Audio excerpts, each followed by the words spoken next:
They've almost become like a Siamese twins. I'm talking about presidential travels and the quest to buy a new presidential jet.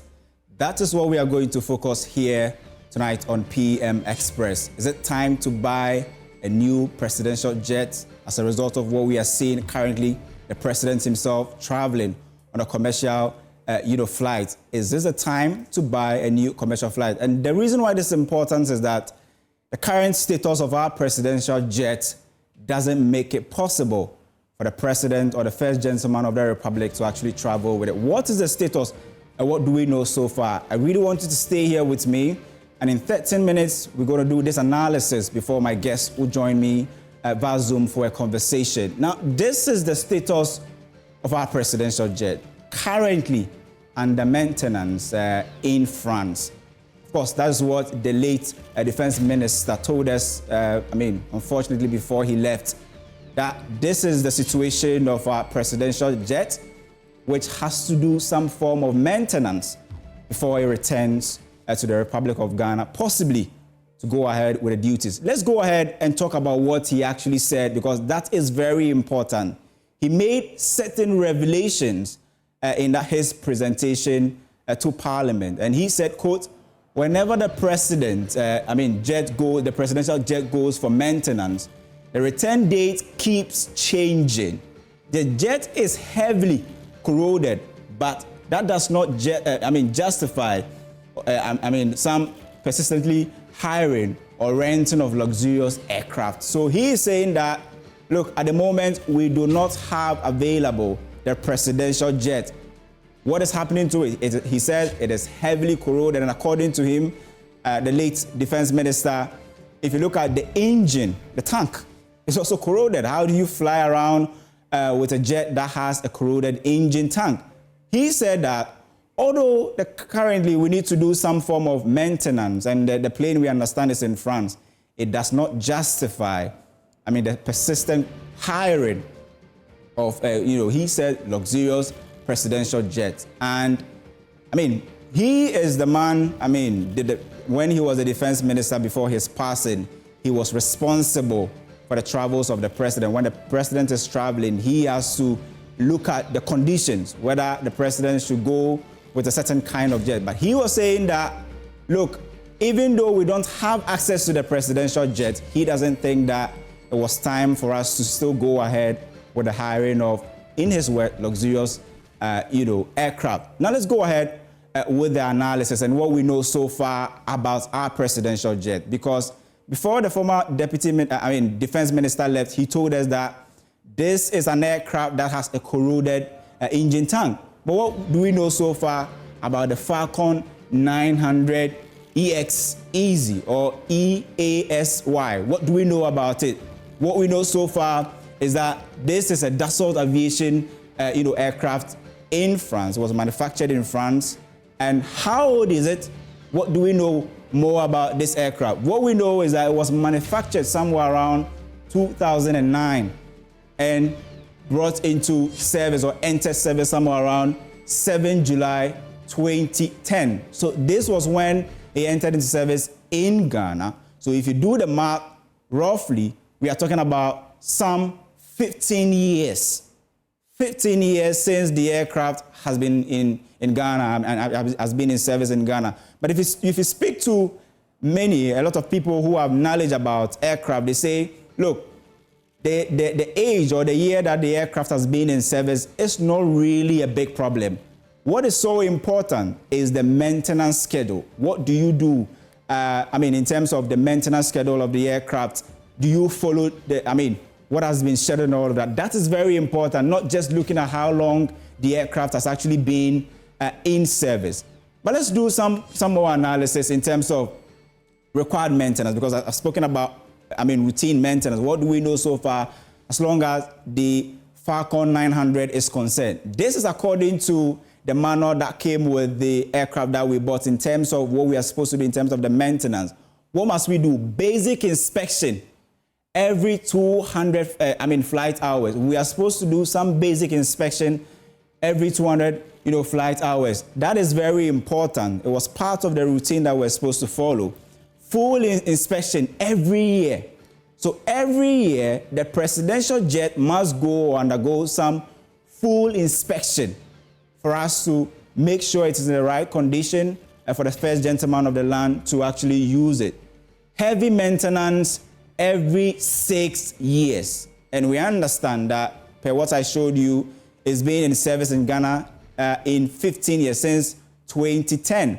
Which means that if you do a simple math, it means we should have done that heavy maintenance, because it's every 6 years. So if you do the math, we should have done twice. We should have done 2 times in terms of that heavy maintenance. But the question is, have we done this routine maintenance? And of course, when my guests join me, we'll put this question to them. We'll try and get you some answers. But that is very important. Every 6 years, we need to go ahead and do the heavy maintenance. What more do we know? Detailed structural inspection after 20,000 flights. I'm not sure we are there yet, but this is also very important that when we get to this milestone, it's important that we take our presidential jet through that form of, or that phase of, maintenance. Now, when you talk to people who have knowledge about this issue, and then many who have called for new presidential jets, and even former defense ministers, they will tell you that it is important to do some form of comparative analysis. Look around our neighbors. What do they have? What do we have? And juxtapose and see if we are in the same or on the same tangent or on the same wavelength. So we decided to compare Ghana to our West African neighbors. So we're going to do Senegal and Nigeria. I've spoken to you about the Falcon 900 being in service 15 years in terms of its passenger capacity. 11 passengers. You add the 3 crew members. We're talking about some 14 persons who can actually be on that flight or that aircraft. Then you go to Senegal. We simply don't know how long their presidential aircraft has been in service. But what we know is that they have a bigger aircraft or presidential jet that can carry as many as 146 passengers. So no matter where the president will be, the Senegalese president will be traveling, he will be able to carry along his entire crew or entourage along with him without having to, or people going ahead of him and others also taking other commercial flight. 146, if you compare 8 to ours, 11. And in fact, if you look at the fleets that we have in terms of the repository or the base of the Air Force, this is in terms of the aircraft that can serve the purpose of a presidential jet. This is the one we have, the Falcon, and that's about 11 passengers. You compare it to Senegal, you can see where we are. Same with our brothers in Nigeria. We almost, compare ourselves to Nigeria in almost everything, jollof and all of that. But in terms of presidential jets, we understand that although they bought an older version of a presidential jet, which was already in use, it has already been in use for 16 years. And what would we know about the capacity? That's about 200 passengers that can actually be on the Nigeria presidential jet. And when they came to Ghana for that defense conference, somewhere around 2021, 2022. If you see the magnitude of the aircraft that actually brought President Buhari, that was very, very big. And in fact, many have said that if you go to Nigeria, the president has a separate presidential jet, and the foreign affairs minister also has her own private jet that they actually fly in. But when you come to our case, it's a bit different, and there have been calls for us to take a relook at this. Now we go away from West Africa and compare ourselves to the international standard. The most famous presidential jet in the world, you cannot never talk about presidential jets across the world without talking about what the US is using, the Air Force One. What do we know so far? It's been in service in the last 35 years. It can carry 102 passengers. So definitely, you will see that 35 years for the US, Air Force One, and 15 years of ours, you will know it's definitely not about the number of years the aircraft has been in service, but the maintenance, the upgrades. What do you do to the aircraft for it to meet, the purpose or the service it's supposed to render? If you go to Russia, 25 years, 60 people can actually be in that plane. Israel, 29 years and 260 as well. So definitely what you see is that if you compare Ghana to West Africa, our West African neighbors, we are far behind. If we compare ourselves to the international standard, we are also far behind. But what is indeed the history of presidential jets of the country? We understand that the first one since independence was acquired somewhere 1962 by Dr. Kwame Nkrumah. The DH-125 was our first presidential jet. And of course, we had to change it at a point somewhere in 1976. We acquired the Fokker 28. And we know this was referred to as the flying coffin, if you remember. This was also a very big controversy when we were switching from the Fokker 28 to the Gulfstream.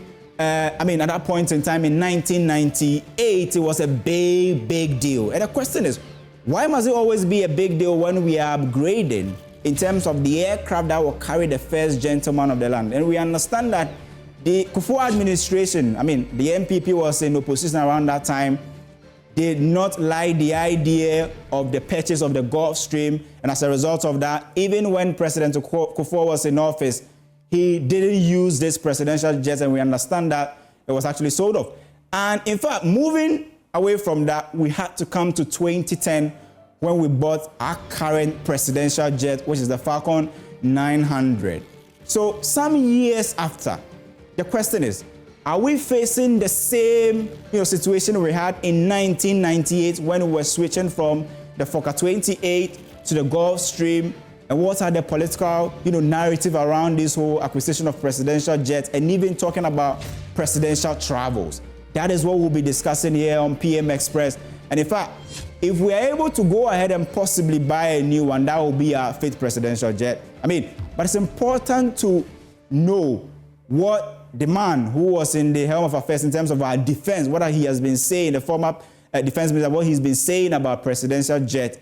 And in fact, he said the jet currently is serviceable and airworthy. This was the defense minister in 2021 when the NDC, then in opposition, were saying that why was President Kofi Agyei chartering flights and not using the presidential jets? He said, well, it is serviceable, it is airworthy, but wait, what is the problem? The problem is that, according to the defense minister then, it was too small for the full entourage of the president. So cost-wise, he has done the math and he has seen that, well, 11 passengers, 3 crew members, if you compare ourselves to other neighbors, we are far behind. And in terms of the size, this cannot carry the president and his full entourage. And he says it's required multiple refueling and stops. And around that time, it was a very big deal when the defense minister around that time spoke about these stops and the fact that the jet was too small, the capacity was also very small, and in fact, that it required multiple refueling. This was what he really focused on, and he said that it was not suitable for long-haul travels, right? So it can do travels in the West African space, maybe in Africa, but if you are traveling to, let's say, Japan, as President Mahama did travel some days ago, it will be difficult to go with the Falcon 900 because it has to do a lot of stops, and that was not strategically, that was not good on behalf of, according to the defense minister then, that if you are going to somewhere around, let's say, even the US, it will be difficult to use the Falcon 900. It's possible. It was suitable for short travels, but such long travel, based on security reasons and the reasons he gave, he felt that it was not appropriate to go on that tangent. But we've gone around, in circles, and we've come to the same conversation. The key question is, why is President John Dramani Mahama traveling in commercial flights? That is the first gentleman of the land. Imagine the president being on the same flight. Questions about national security and all of that. At that point when the NDC, then in opposition, were making that big call, they said it was not safe for the president to be traveling in Hyde or private jets. But if questions were being raised about private jet that was Hyde and not being safe, the key question is the president also traveling on commercial flight also safe? Another important question that we will be seeking answers to. But, I mean, you can never talk about presidential jet and travels without bringing in the current, Minister for Foreign Affairs. Then he was in opposition, 2022, he made this point. And he said that I don't expect a future NDC president to hijack at such a high cost. Some of us will resign. I would want to be part of such a government. I would want to be part of such a government. And he said when he had that interview with our sister station, Adom FM, that he was going to resign if the president went on that tangent or that trajectory to high expensive private jet. Today, we all don't know whether the flight to Japan was on a commercial flight or was on a private jet. But we've seen, information that the government itself has come in to say that, well, the president didn't fly in a private jet. He went on a commercial jet, a flight. But the question is, in the long run, whilst we have the Falcon 900, which is supposed to be the presidential jet, still it's still under maintenance in France, what is going to be the fate of the first gentleman of the land? Is he going to continue to fly in commercial planes? And how safe is that? The former defense minister, according to him, when he was making calls for new presidential jets, he said, well, if you get any of these two, will be suitable. We will be in the same line with our neighbors. If you're able to get us a Boeing business jet, that will be good. Or if you get us an Airbus ACJ 319, that will also be good. Because if you compare these two to the current Falcon 900, in fact, there's a big, big difference.